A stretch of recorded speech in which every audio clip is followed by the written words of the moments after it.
And he always had the best angle because he got the first question out.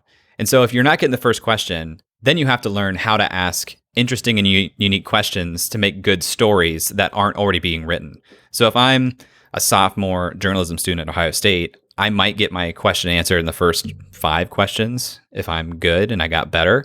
But that means that my story had to be unique from the first 4 other people who were asking something, you know? And so I think I learned a lot about asking questions in that world.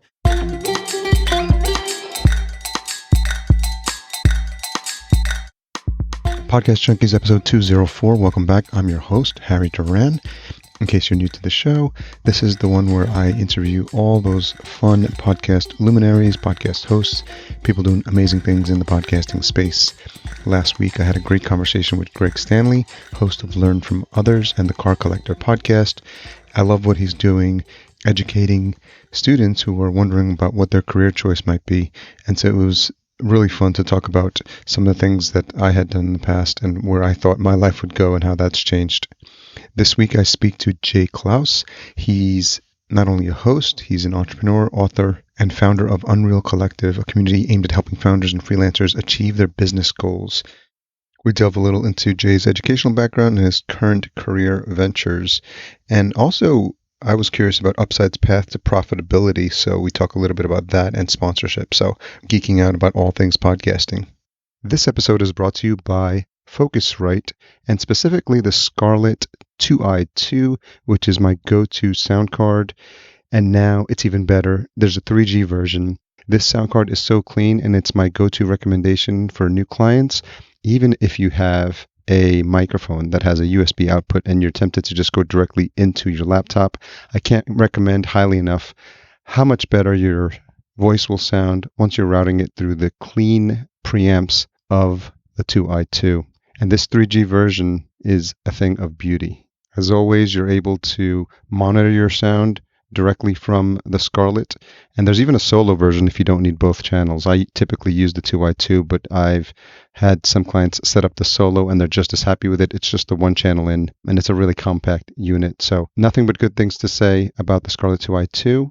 Today's episode is also brought to you by Beyond the Podcast. Sponsored by AWeber, it's the premier virtual summit for podcasters. By the time you're hearing this, the conference will have gone live, but the important thing to remember is that they actually will have a replay. So if you haven't checked it out already, all you need to do is go to beyondthepodcastsummit.com, sign up for free.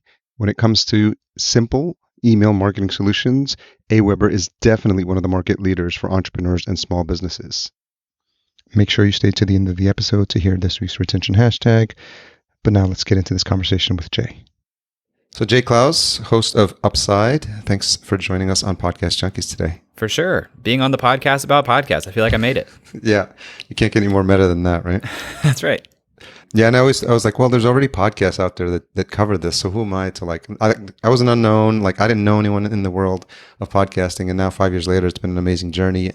But it's just a testament to what you do if you put yourself out there outside of your comfort zone and don't feel like, oh, there's already someone doing it, I shouldn't do it, because I think everyone has a unique voice. So rewinding the clock a little bit, let's talk a little bit about how we met, and then we'll jump into your podcasting story. Yeah, introduced by our mutual friends over at Squadcast as we sit here using Squadcast. Exactly. I think Rock was the one that introduced us. Talk about meta.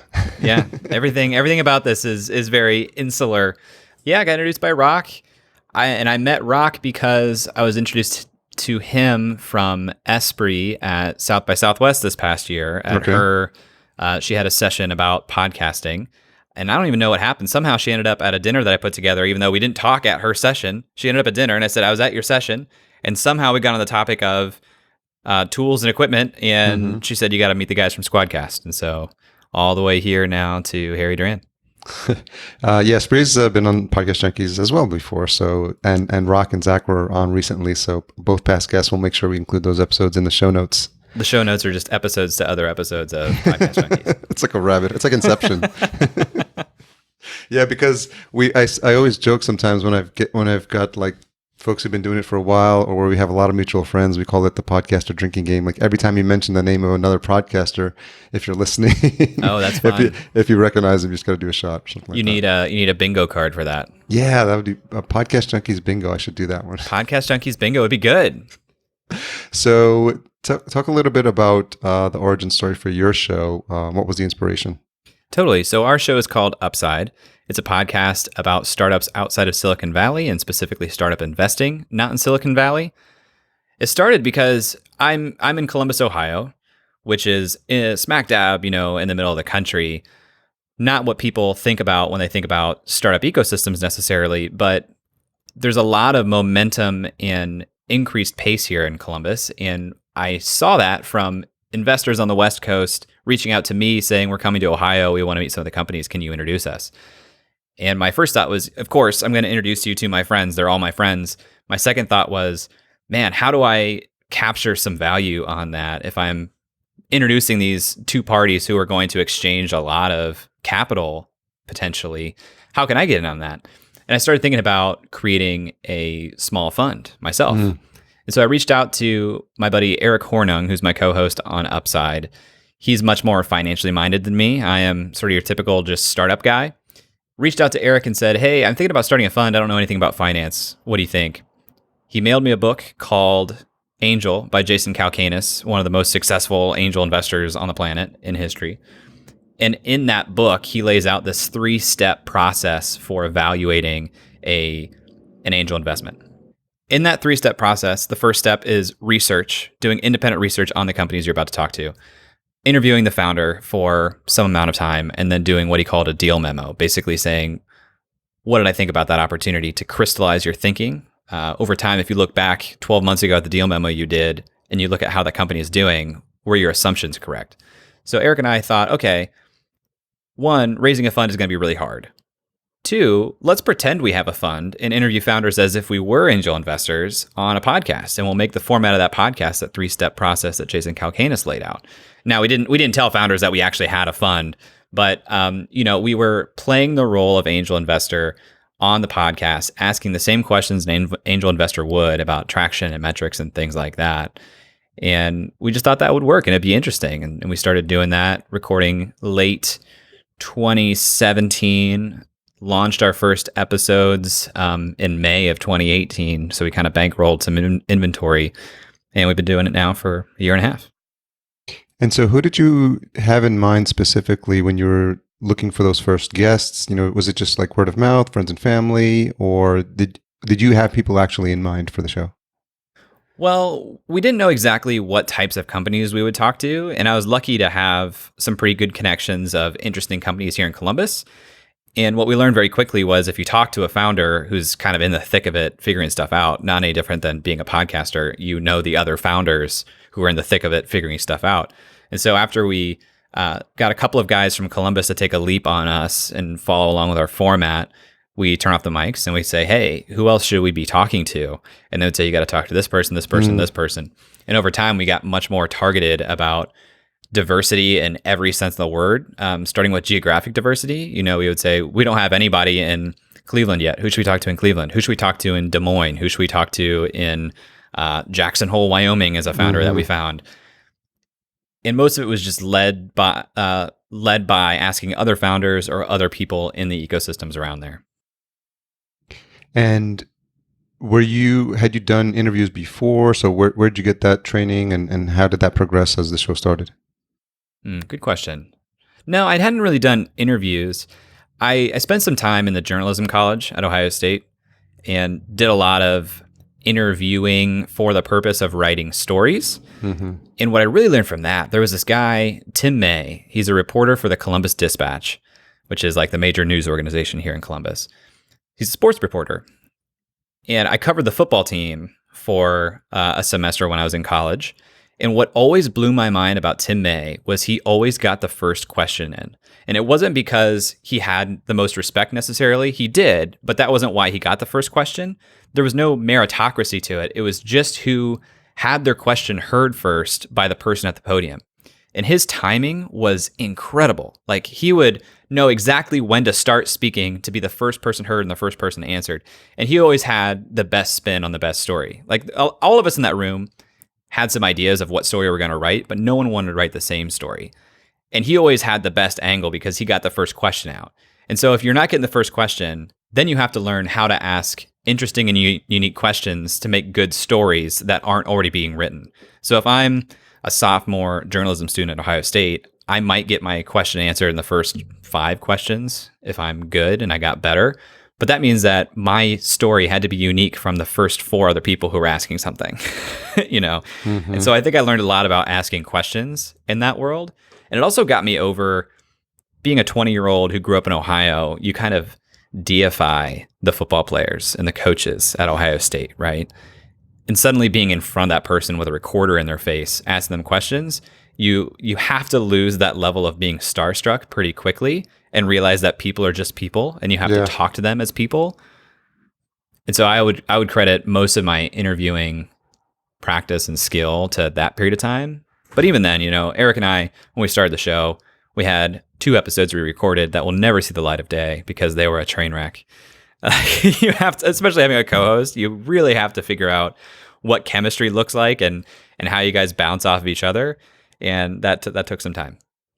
Yeah, I think that's something people take for granted. And I think having a good relationship with a friend and being casual and being able to hang out together and always have something fun to talk about, I think is different than the dynamic of having a co-host, because you hear when it's done well and you can tell when it's not done well. And, you know, there's no chemistry there, or maybe they talk over each other, or I've seen some instances where it's just the 2 co-hosts talking and they don't let the guests talk. And I'm like, wait a minute, it's supposed to be, you know, it's so funny as, from editing, if you look at a conversation, you can tell a really good episode if the bottom one, which is the guest, when I'm editing, has more WAV files, like of conversation happening. And if it's just me, just kind of these little like 1 or 2 minute points where I'm asking a question.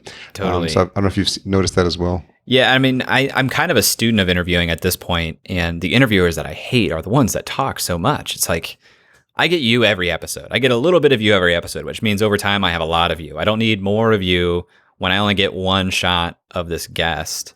Yeah, Eric and I have this kind of, I think, unspoken, but we both understand our goal is to ask better questions than the other. Like, it's this kind of weird, friendly competition that we have, which means that we get really good questions and we don't speak over each other. It's very like amicable in that way.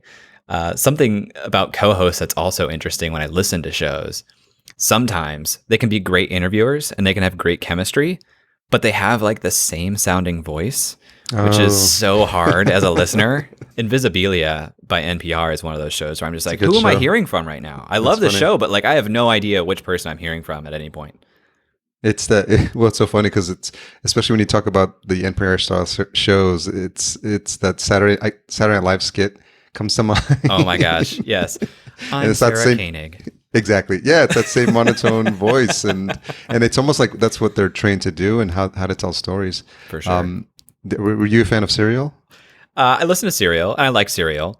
Some of these big budget shows, and especially things in the true crime realm, true crime just not my jam. Me neither. And I just don't understand the appeal. Like, to me, it's like watching cable news. It's like, what are you doing to your brain? Like, this is not good for you. This is not giving you positive thoughts. It's not making you better in any way. It's just like participating in some form of Schadenfreude or something. Mm-hmm. But I listened to S-Town, and I was loving S-Town. And there was just no conclusion. Yeah. Oh my gosh. Like, what an interesting narrative that doesn't have an end. Yeah, I don't think I ever listened to S-Town because I listened to Serial, and it took me a while because I didn't really jump on it immediately. And I thoroughly enjoyed it, but obviously season 2 was like, it landed with was not as, I'm sure there's still millions, but relatively speaking. But I think it sort of lost its interest. Now she's trying to do something else with different cases. It's so funny because there's a lot of tropes, and so I've talked about this podcast before, but A Very Fatal Murder, I don't know if you ever listened to it. Nope. It's produced by The Onion. Oh, no way. It is absolutely so funny. If you listen to Serial, they take every single trope of all these like style like murder mystery shows, and beginning to end, he just kind of like, but he's taking it seriously like himself, but you can tell that they're just literally mocking every single trope of like these NPR style shows. It's so funny because there's like all these inside jokes, and you're just like, you can see exactly what they're doing. They've got fake sponsors too. It's so good because they totally nailed it. Like, it sound like professionally only like quality wise, it's super well produced, but the content is just kind of like lampooning like that total genre. Did you watch American Vandal on Netflix? No, I didn't. Similar story. Oh my gosh, so well done. And like thoroughly entertaining and engrossing in a fictional narrative that is just in this style.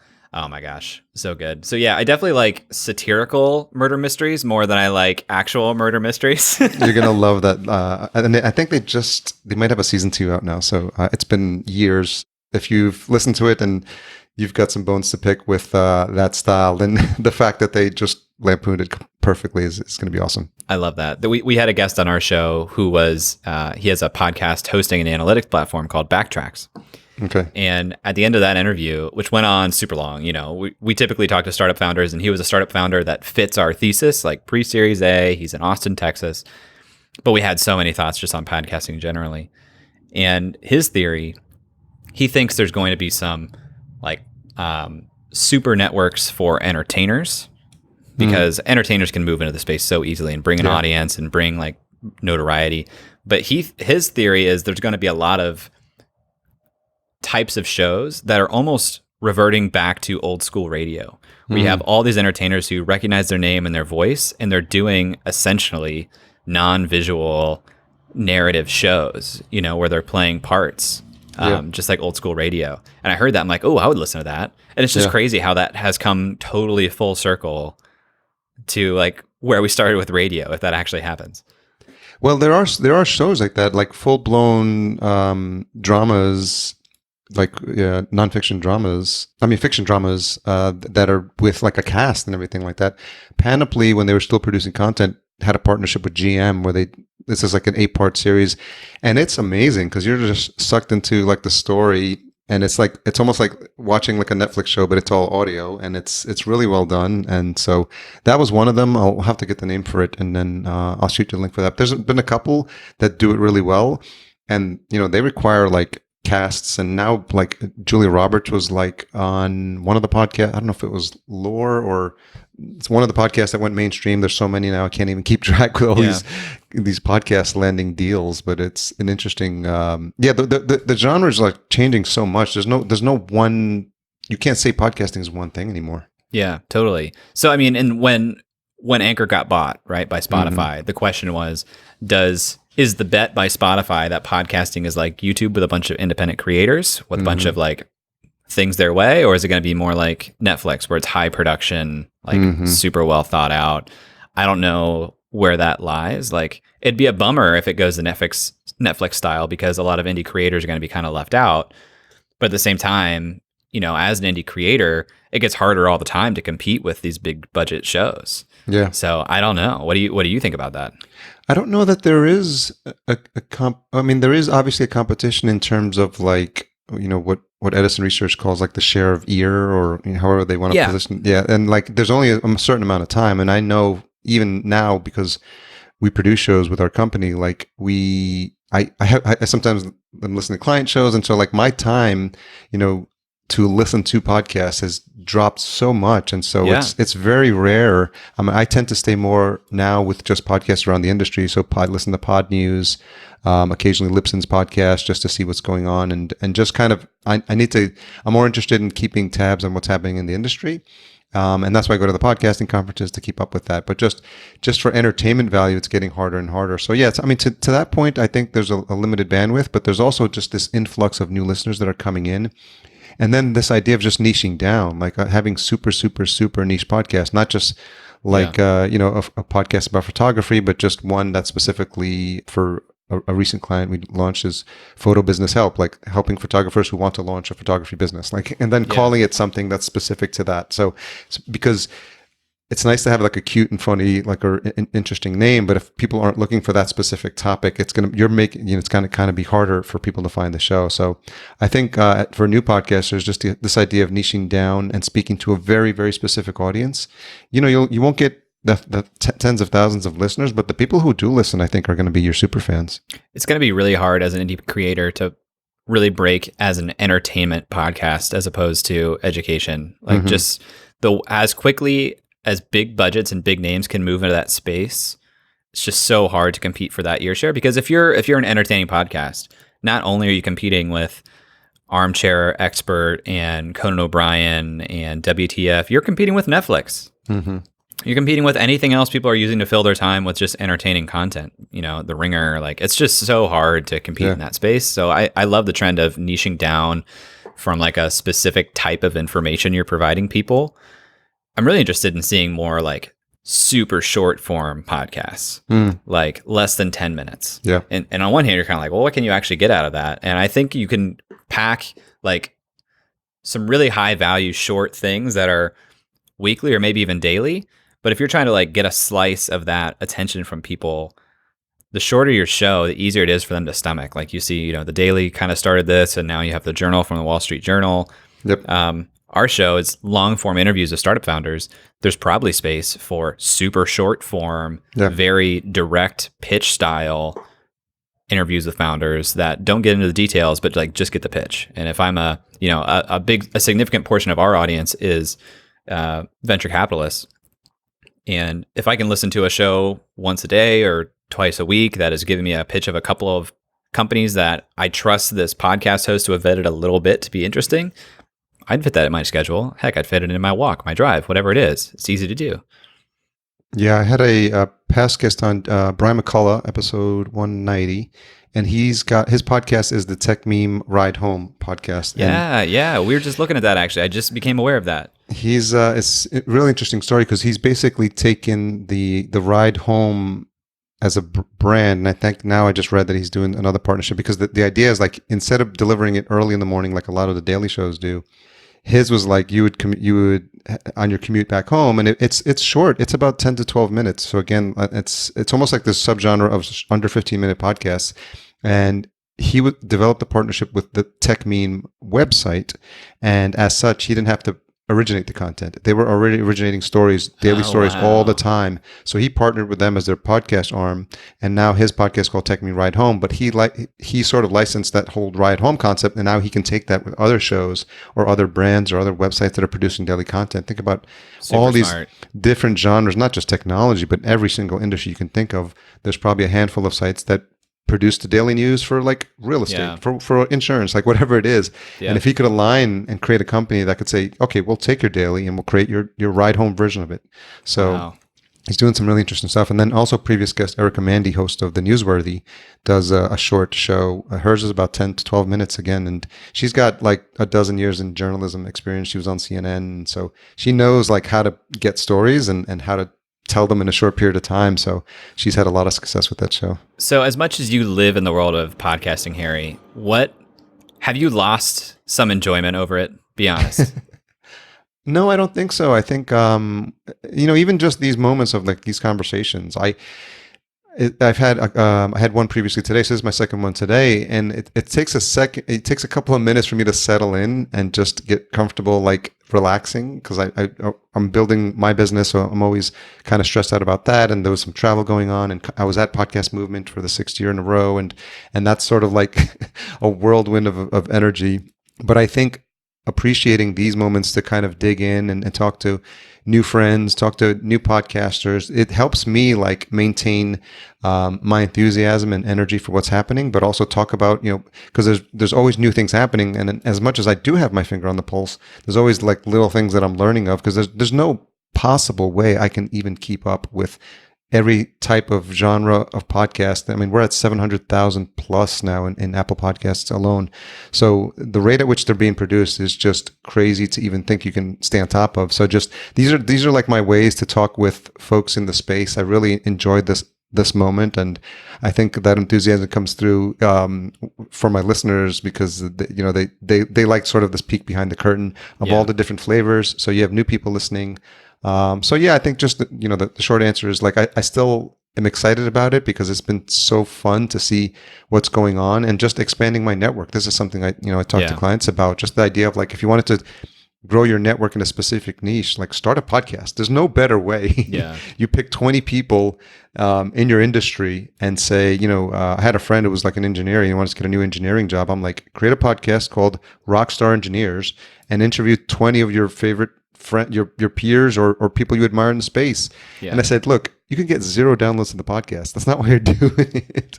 And you would literally have 20 face-to-face conversations with someone in your industry who knows who you are now. You're giving away the best secret of podcasting, which is that like you win just by doing the act and meeting the people. It's such a phenomenal networking hack. I don't know how long that can possibly remain to be true, because at this point, when you reach out to somebody, like you're still one of maybe 0 past podcasters who have said, I want to talk to you. People love getting on an interview and talking about themselves. Like that will not always be true. And at some point, people will probably rebound and say, I've done 10 shows already that got a total of like 50 listens. I'm going to screen for shows that seem like they have listeners.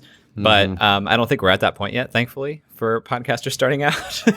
Yeah, and this also speaks to the idea of being super niche, because if you're niche in a specific hobby or something like that people don't follow, or even an older demographic, because there's a lot of stories that we're losing. With spoke to a couple of folks at Podcast Movement whose focus is baby boomers. So I think there's a certain age where people in that baby boom generation, I think it's like every 7 seconds they're like passing away or something like that. So we're losing all those older stories. And so it's this idea. I mean, I've had people whose one of the purposes of their show is just to capture their voice on tape, if you will, for their future generations, because it's so easy to do, but we lose sight of the fact that, how interesting would it have been to hear like your grandfather talk for like interview 60 people or something like that. Just having that archival record, I think, is fascinating. Yeah. I don't know. You have no idea what the power of the long tail that is either. Like you could be doing this baby boomer project and you have 500 interviews with baby boomers and nobody cares for like 10 years. And then suddenly like 10 years later, people unearth this and it's like, holy crap, listen to this. I think there's going to be a fascinating moment in time some number of years from now. I don't know if it's 5 years, less, 10 years even maybe, where, there's this magic of podcasting where people let down their guard and they have very real conversations. And especially people with a public profile, that's just a medium you don't hear them in very often. That's why people love listening to it. But at some point, there's going to be some crazy event that happens 10 years from now that people are going to start referencing podcast interviews from years before. It's like, well, this person said this thing offhand in this interview. We should have seen that coming, or we should have seen this coming. I don't know at what point we start looking more critically at the conversations, and then that becomes a liability the same way that your tweets from 2010 become a liability for people. Yeah. Hopefully it doesn't happen. I think our culture has to become more tolerant generally, or we won't be able to elect a president in 10 years. But I don't know. We'll see. Yeah, it's interesting. People do seem to let their guard down, and I think it's a skill, and it's something to your point about being a student of interviews. I'm fascinated by people who can ask thought-provoking questions, and I'm also listening. Like I listen to Tim Ferriss and Jordan Harbinger, and Larry King's, the Charlie Roses of the world, like Terry Gross, like just fascinating. Like they all have their certain way of asking them, but you can tell like when people have done their research or they have a vested interest in the guest that they're really attentive, they're listening, and they're trying to get the best out of that experience, whatever it is, that 1 hour that they have, or in the case of Joe Rogan, like, the 3 hours. Like one of the things Joe says that's really interesting is, in 3 hours, it's hard to hide like your shit. Like you can't, like, I mean, you can only BS for like 15 minutes. And that's why these sound bites on news shows are so freaking annoying, because it's like, like anyone could give you a 5-minute sound bite, but like put someone in a chair for 3 hours. I mean, it's like at some point truth serum starts to come out, because it's like, you can't. And that's why, people laugh when I say I'm looking forward to Kanye West on Joe Rogan, because he apparently agreed to go on. But I'm just fascinated, because I'm like, okay, he can BS and say some weird stuff for like 15 minutes to half an hour, but when you force him to keep talking, like, and Joe's direct too. His BS meter is like super high. It's like, okay, no, that I'm calling BS on that, and it just forces people to like tell you something meaningful. So I'm always appreciative of the ability of this genre to kind of unearth that sort of stuff. And he's direct. Like he'll go in and he'll be a ball buster, which I like that. But even in shorter form interviews, like if you're trying to get some real behind the scenes or like some of the real juice, a lot of it is just inflection is what I found. We talk to founders and we ask questions about their companies that honestly, sometimes I'm surprised they give us the answers. But if I were to ask somebody like, okay, so what's your revenue? That's a very different approach than saying, so what is your revenue this year? Yeah. You know, like one of them just like pulls a response out of people because it's a conversation with somebody that's just curious versus someone who's like grilling you or interviewing you, like in the more sense of like a job interview type of way. But Joe like kind of goes on the side of just direct because he's kind of like in a position where he knows you agreed to come here and you knew what this is going to be about, so I'm going to go for it. Well, it's also, it speaks to, you obviously are targeted about who you have on your show. I rarely do any cold interviews of just someone just reaching out. Hey, I'd like to be on. I'm like, I don't know who you are. I don't know, what your show is like. I used to have a higher criteria earlier, like you have to have 50 episodes, but it seemed pretty silly. Like, and now, I've found shows that like I was interested in, that were on Twitter that I'm like, oh, that looks like cool. And regular listeners will know that I reference the Casual Birder podcast because I saw that it was a podcast about birding, and just kind of scratching my own itch because I feel like that makes for a more interesting conversation because then I'm actively interested in what your story is and how you got into podcasting. And we've got friends that, we mutually respect. So I just think that makes for a better conversation for the listener as well. Do you have any stats on seasonal podcasts that do well? Like I have some clients who are starting podcasts and I don't work with them in the production, like as heavy as you do, but I help them get things started and think through positioning and stuff. And a lot of times they're starting it because they're interested and they want to meet people and they're afraid of this like ongoing commitment that so many of us commit to doing a weekly or twice weekly show in our case. And so I talk to them about seasons are an option, but the podcaster part of me, like if I think about doing a seasonal show, it scares the shit out of me, to be honest. I don't know if we can curse on the show, but it scares me because I feel like when the season's over, your show may stop auto downloading or like you're just out of that person's routine. You're away from them. It seems like there's a lot of drop off after a lot of hard work of getting them to listen to the show in the first place. Do you have any data on that or any insight? Yeah, it obviously depends on who you are. I mean, the stronger your following is, like one of our clients is Samantha Peshek. she was a gymnast in the 2008 gymnastics team and they won the silver medal. So, I mean, she came with like a 100,000 Instagram followers already. So she's already cracked, I think 300,000 downloads and which she's shared with her community. So that's nothing that she hasn't talked about, but it's been fascinating because she's in between shows and we look at her stats and she's still getting significant number of downloads, and again that just speaks to the rabid fan base that she has that will continue to listen. But for other shows, we do there's a business show that we do, a real estate show, and he's in between seasons 2 and 3, but he's always emailing his list, and he's recirculating his email constantly. He actually emails his list daily, which is really intense. But there's a guy who promoted that approach. His name is Ben Settle, and he's big in the marketing space. And he taught you the people who will continue to listen to your stuff, you're going to alienate a lot of people, but the ones who it's for, who like to hear that little check-in from you daily, and they don't have to be huge emails, but it's almost like a conversation, and he's maintaining that active connection with his listener base. And so I subscribe, and it's fascinating to see because he's just like, oh, I'm like, how many of these do you have archived and how many of these do you recycle? He's like, no, I just kind of think about, I spend 10, 15 minutes.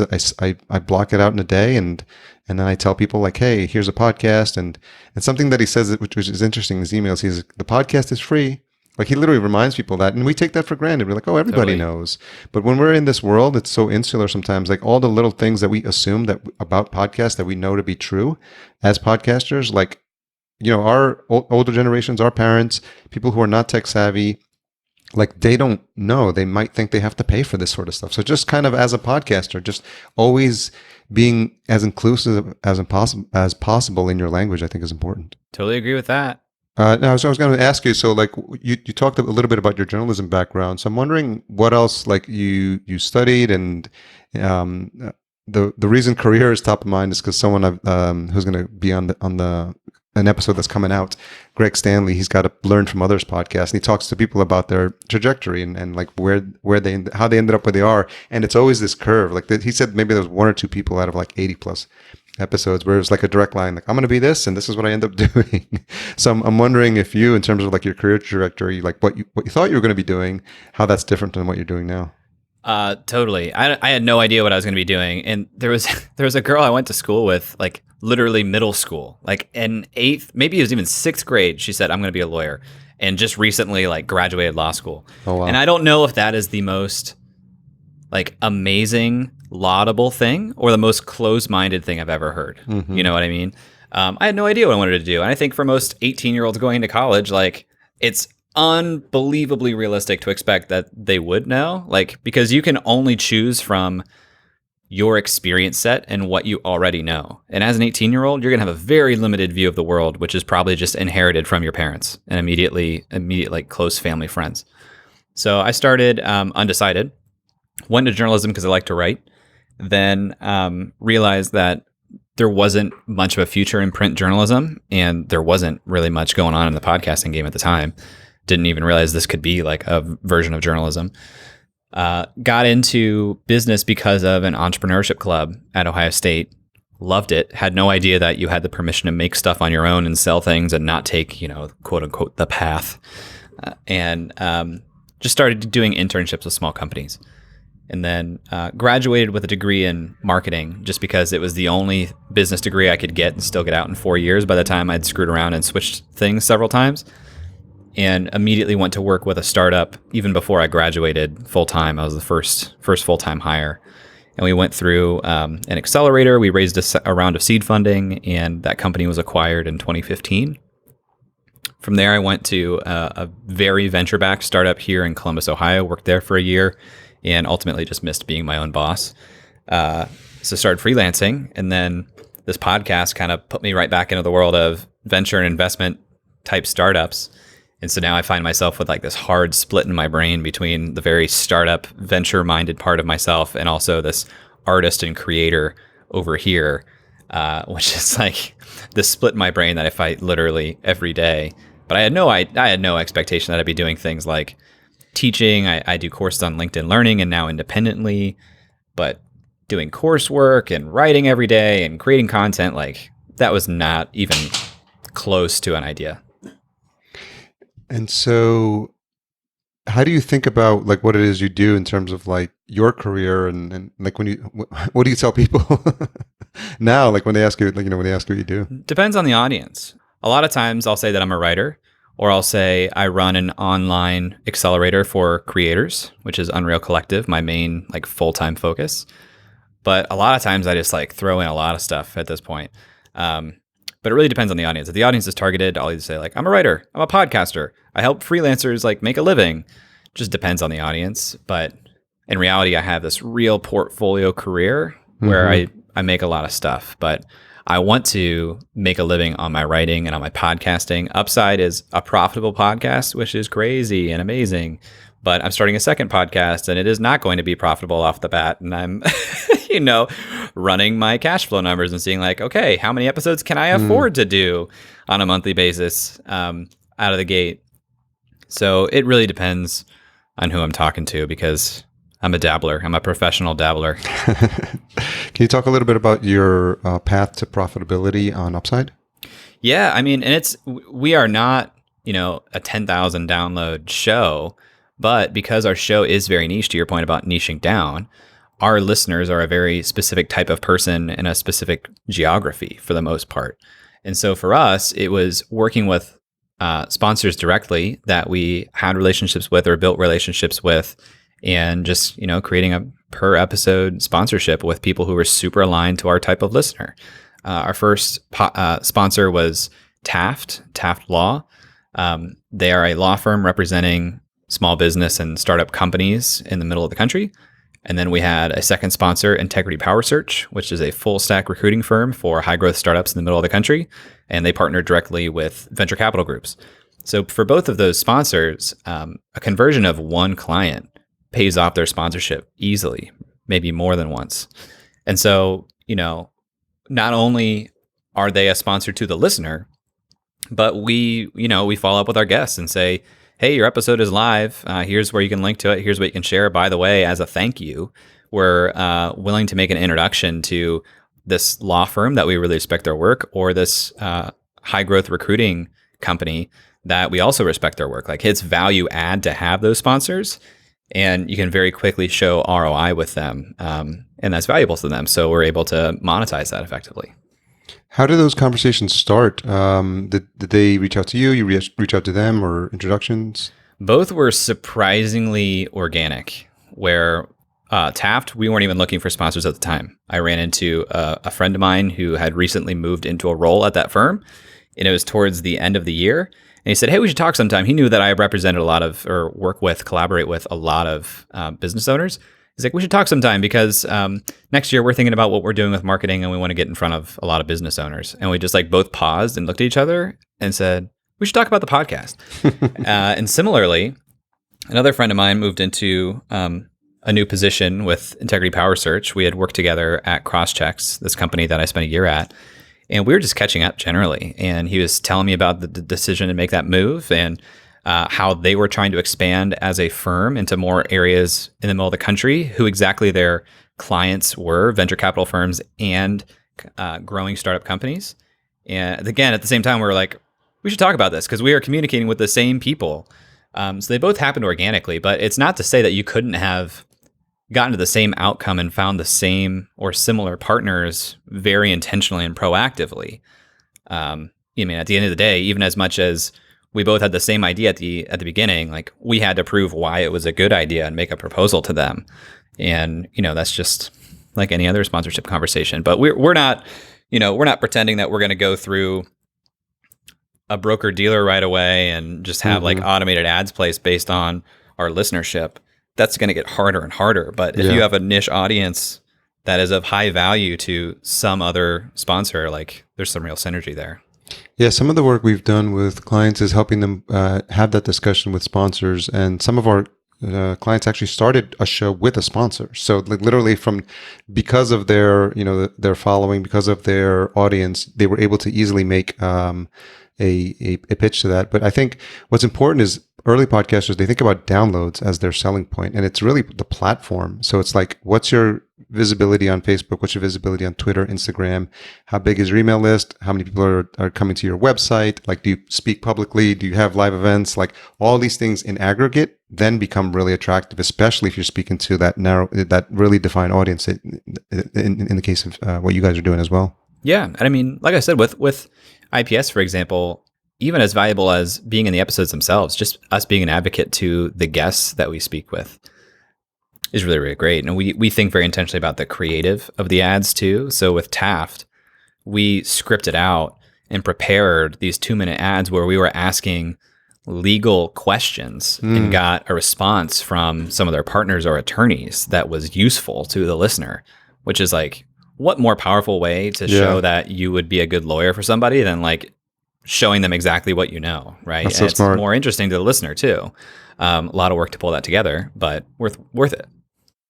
But then you have a batch of like audio snippets that you just can kind of cycle into the episodes. Yeah, we built a page called the Taft Law Library at upside.fm/Taft. And every ad spot we did, we uploaded as just a snippet answering a specific question on the website. And similar with IPS, we have upside.fm/integrity, and that has like a full rundown of what they do. And we'll put audio spots and maybe even some resources on there too. So yeah, it's cool to create assets like that and show the sponsor, like, not only did we do this together and put these into the episodes, which are evergreen, but here's like a resource that you can use and share with people. We're sharing it. It's really great. That's such a smart idea, and we'll make sure we have links specifically to those in the show notes as well, because I think people are so narrow-minded when they think of ad reads, and there's a lot of interesting things happening with dynamic ad insertion as well. I know Megaphone has taken the lead, and folks like Gimlet use them. We're testing it out for some shows, but the fact that you can dynamically insert an ad that can not appear if you don't have an ad, you can swap in a promo if you do have one, and if you don't have a promo or an ad, it's just seamlessly like reads the ad, and then you can geotarget them. So if you want an event happening in a specific, just in Ohio, just to listeners in Ohio, it'll do that, and then it'll expire as well. So you never have like current events being promoted in an episode that came out like 3 years. I mean, older events coming out in an episode 3 years ago, and you're listening to like 3 years later, and you're like, well, that event passed. That ad was like a waste. So a lot of interesting stuff. how does that work? I've never figured it. Like I've know conceptually that happens, but like as you're producing the show itself, how do you leave space for it or mark where those ads would programmatically be placed? It's it uses chapter marks, I believe, or there's a bit of marker, and you put it, and you have to have a certain editing tool that'll allow you to have those markers in there. And then a tool like Megaphone will actually look for the markers as the place to insert it. And you have to also be thinking about it from a host as well. So, we're going to take a quick break to have a read from our sponsor, and then it would just cycle in the ad. And then you're like, and we're back. Thanks for joining us. So you can kind of do that, or you just leave a pause where, like, if you know that's something you want to come in. If you know you're always going to have something, a quick from our sponsor, it could be you promoting your own stuff, right? It could be you promoting the network. It could be you promoting another product. So in the sponsorship conversations that lead to those ad placements, are you promising the sponsor a certain number of listens, a certain number of downloads, a certain period of time that their ad will appear in episodes? Like, how do you think about what you think about? Yeah, it's almost like an inventory. So if there's, hypothetically speaking, if there's a network of shows and they're getting, 50,000 downloads across, let's say 10 shows or something like that. What you would do is you typically would offer up, and this is the conversation you have with now the host or the owner of the owner of the network, and says, okay, you have to have a pre-roll. All your shows on the network have to have a pre-roll and a post-roll at a minimum, and then maybe a mid-roll. And then if you think about 3 ad spots and there's 50,000 downloads, then you're selling an inventory of 150,000 reads to a sponsor, and then you do your pricing based on that. And so you just get it scheduled, and then it just cycles through the inventory. And when all the 150,000 mentions are done, then that campaign is complete. So that tool measures how many times that has been downloaded or listened to. Yeah, it'll give you. You'll know if that was played, because if the system knows, because it's just that's what they designed it for to begin with, like to act, because there was such a need for it for bigger sponsors to be like, look, we want to programmatically insert our ads, and we want to make sure, but it's still host read stuff. Like you would read it as a host, you'd read the promo. So it's not like they're inserting like a 7-Eleven ad in the middle of your show. It's still you as the host. You have to do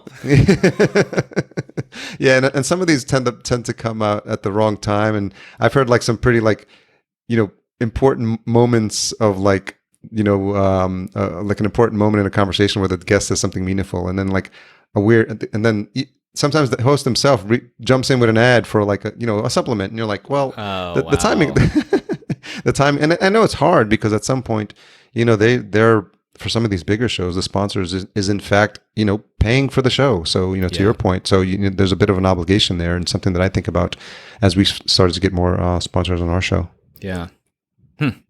So it's there's no one size fits all, but I think I've even had the idea of starting a show specifically with the idea of targeting a sponsor.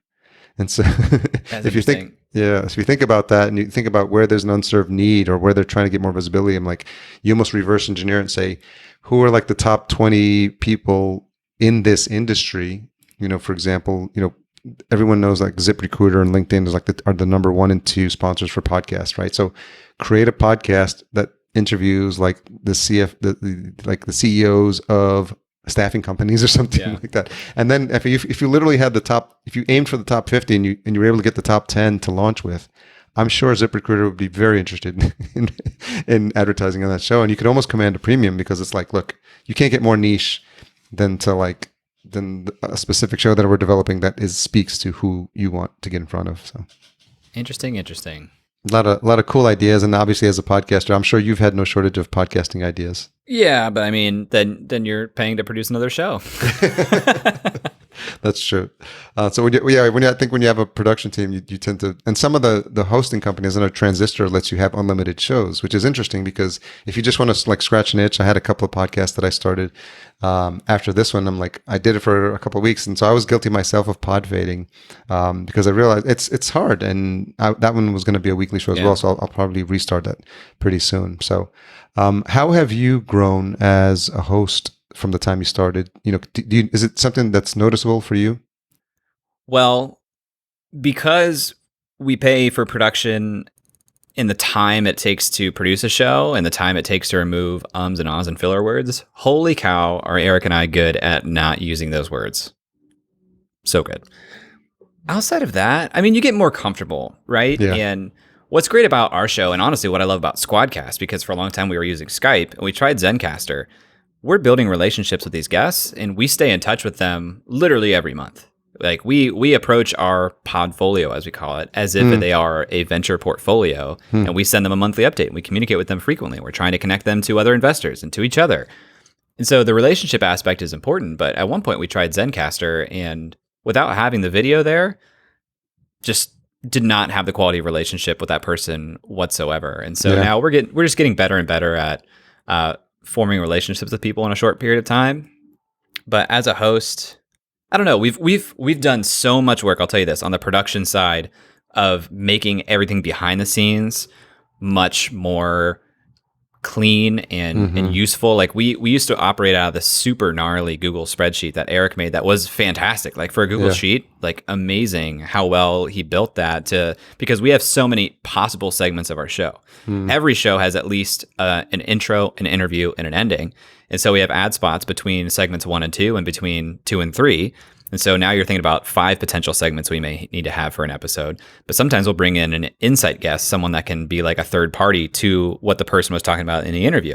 So at the end of the day, we have like 9 potential spots on our show that we were marking as like not necessary or recorded or in editing. We moved our entire production schedule from Google Sheets to Airtable, also led by Eric. Oh, yeah. And holy cow, is Airtable a powerful production tool for us. That's so funny. I just literally been moving some of our production work to Airtable like literally like this week. So I'm all in on Airtable right now. And I'm going to, if you could talk a little bit about how you use it, I think that'd be fascinating. Phenomenal. I mean, well, we have a tab for the individuals in our network, the companies that they're a part of. And that all links up to our actual production schedule, which moves from like pipeline to scheduled to partially recorded to fully recorded to ready for review and then finished. And then having publication dates on each of those records for a show, we can visually see in a calendar view what episodes are going when, and then on a Kanban view, how far they are in the process. So we end up having like 12 episodes in flight at any given time, so that our audio engineer can be producing it. We use Otter for our transcription. We put it into Otter. We have a group there. I found someone on Upwork that will clean up the Otter transcription for like $6.50 an hour. Nice. Otter is free, obviously. It's just phenomenal. And now we even have it set up so that we can BCC an email address when we respond to someone in our network related to our show. And it will automatically update in Airtable through Zapier the last contact we had with everybody in our like little network. It's a CRM tool also. So it is just a phenomenal tool for us. And it's easy. The part that like really changed the game for us, what we couldn't do in Google Sheets very easily was change the ordering of episodes and when they would be released based on the production. In an Airtable, you just move it on the calendar view and everything updates dynamically. So it's really, really easy to maintain. At this point, I want to move over my entire business operations from Google Sheets, where they are now, to Airtable. And it's like this terrifyingly daunting thing because I have an actual CRM that I maintain for my business that I would have to move over. And oh my gosh, Eric did all of our moving, which isn't even really moving. It's recreating. You can't actually copy things over from Google Sheets to Airtable very effectively. You have to pretty much start from scratch. Just copy what you had in the new format. That's true. That's true. Yeah, and for the listener, if you aren't as familiar with the concept of databases, I think if you think about a spreadsheet as two-dimensional, the database really helps you add that third dimension and start to link in between bases.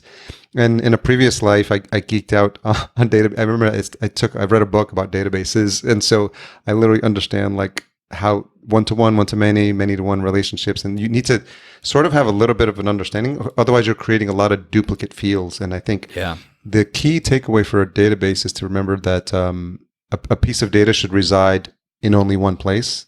And that used to figure out like who, and then what's the key for all that. So it gets pretty geeky, but I think just with all that's been on my mind, I've seen Airtable around for years now. I'm just like, oh, I haven't thought about it. But then I had some free time. I put in some client stuff in there, and I was just like, oh, wait a minute. I had forgotten the power of a relational database, and so. Yeah, I'll probably like geek out with you off air a bit on that. Basically, with Airtable and Zapier, you can do anything. Yeah, like now, amazing. I told you we send a monthly update to our guests. Yeah.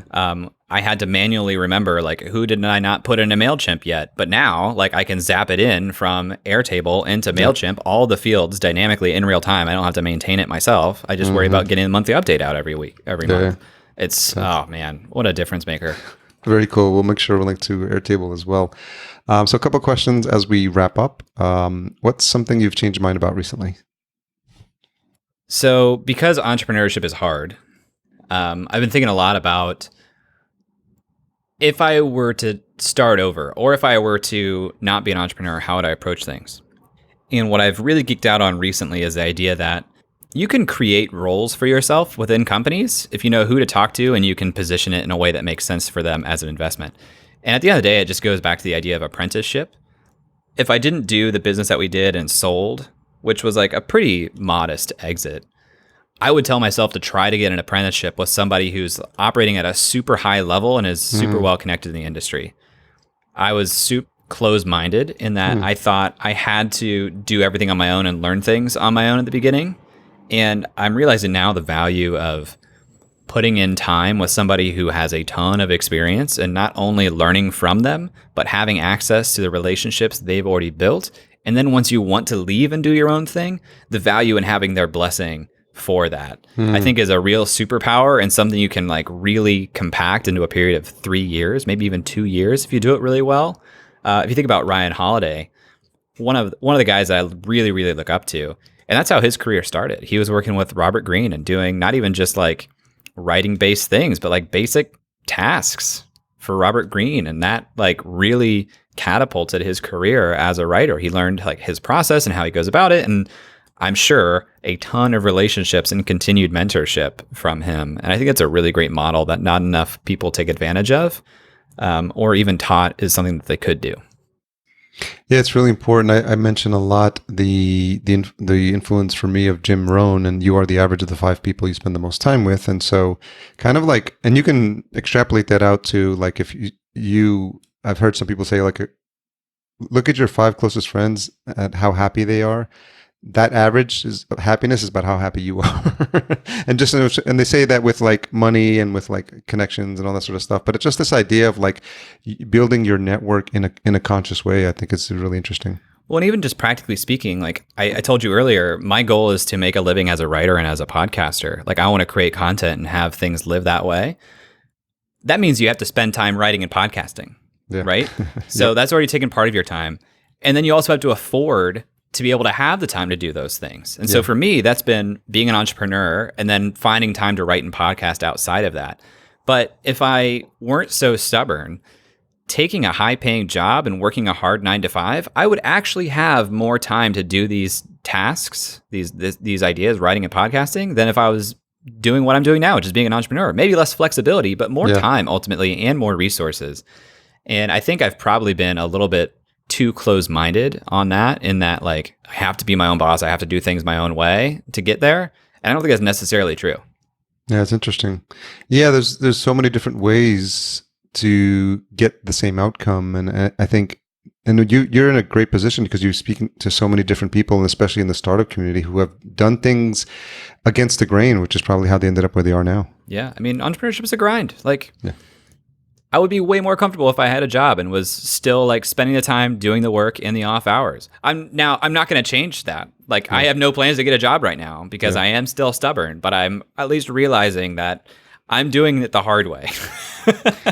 Yeah, it's one of my slides when I talk. It's this idea of being comfortable with failure and being able, but it's also being able to. I've heard it described as fail fast, like get up quick. Like recently watched Captain Marvel, and that scene at the end where she just like they show all those scenes where she fell on the floor, but then they show just like that sequence of scenes where she's just getting up, and getting up, and getting up, and just somehow that resonates with me. Like as an entrepreneur, just like you just can't wallow in self-pity, and that didn't work. Where I lost a couple $1,000 on that thing. Like I know it's like the true entrepreneur like will literally keep getting up and keep trying, and will also do it with grace. Yeah, like I think the entrepreneurs who are really magical and seem magical are the ones that are constantly getting shit on like every day, but you don't see that and you can't tell that from their demeanor. Like they are handling it with grace, and you wouldn't know that they've been in back-to-back meetings all day today. You wouldn't know that like they have no time to themselves right now. Everything just seems easy and like they're mastering all the things. That is special. Now, you could also argue that people trying to act that way is why we have a mental health crisis. But yeah, I mean, it's knowing, having a circle of friends or having a community or having something that you can go to if you need help, because like, it is this weird world of like, show me your face on social and entrepreneurial community about how much you're succeeding. But we know, like, it's like the duck analogy. We know, like, underwater, they're like flapping like crazy, just like to keep like their business afloat for one more week. Yep, totally. What's the most misunderstood thing about you? I think most people think that I'm an extrovert because I make a lot of content and I do a lot of videos and audio and things like that, but I am not. And I don't like to be in big groups of people. It does not give me energy. It exhausts me. I get like terrified thinking about it.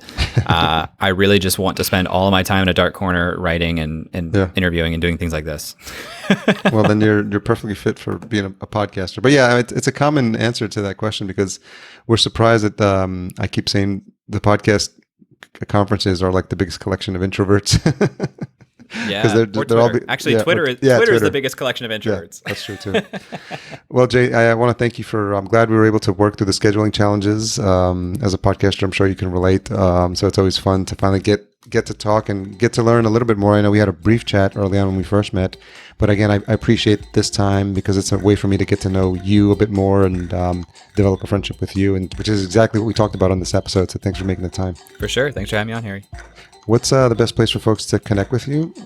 I am at Clouse on everything, JayClouse, or jclouse.com.